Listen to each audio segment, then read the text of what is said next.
আমার এই দেশকে নিয়ে যখন ষড়যন্ত্র হয়, আমাদের এই দেশের সম্মান যখন ভুলুণ্ঠিত করার চেষ্টা করা হয়, তখন আমাদের যার যে মত থাকুক, যার যে দল থাকুক, যার যে আদর্শ থাকুক, আমরা সবাই একতাবদ্ধ হয়ে যাই। আমার এই বাংলাদেশের প্রতি সকলের নজর যদি আছে,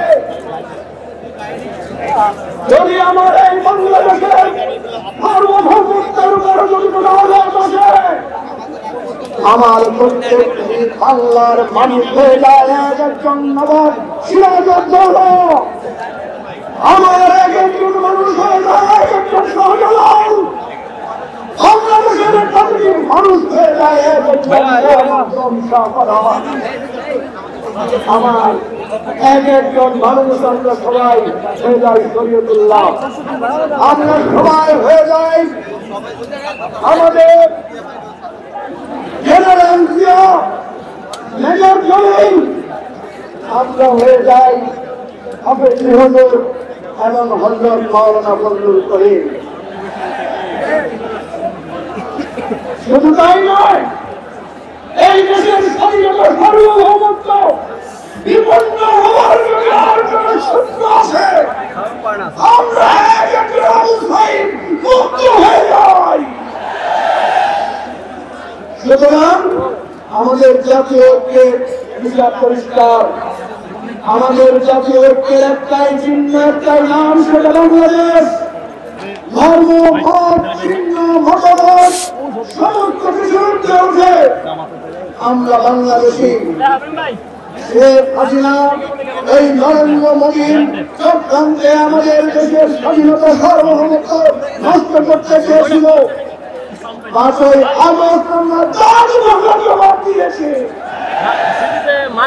সাথী বন্ধুগণ, সুতরাং যতক্ষণ পর্যন্ত ষড়যন্ত্র নষ্ট না হবে আমরা কথা ব্যক্ত থাকবো।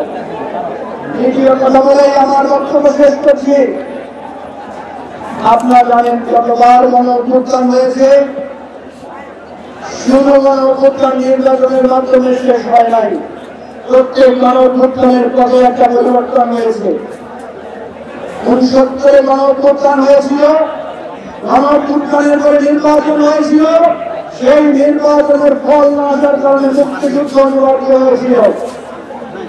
ঠিক তেমনিভাবে 90-এর গণ-অভ্যুত্থানের পরেও আমরা কেয়ারটেকার সরকারের অধীনে নির্বাচন দিয়েছিলাম, সেই কেয়ারটেকার কিন্তু সংবিধানে ছিল না। সুতরাং সংবিধান পরিবর্তন করে নির্বাচন দিতে হবে, সংস্কার করে নির্বাচন করতে হবে। সেই শেষ কথা হচ্ছে, নির্বাচন চান কিন্তু বিহার মানুন না কেন? নির্বাচন চান কিন্তু স্থানীয় সরকার নির্বাচন আগে হয়ে আপনাদের অসুবিধা কি? সুতরাং আমরা এই তাল বাহানা চলতে দিতে চাই না।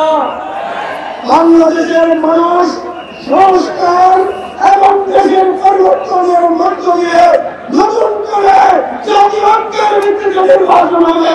আমরা সবাই সেই নির্বাচন অংশগ্রহণ করবো। খোলা হাতে।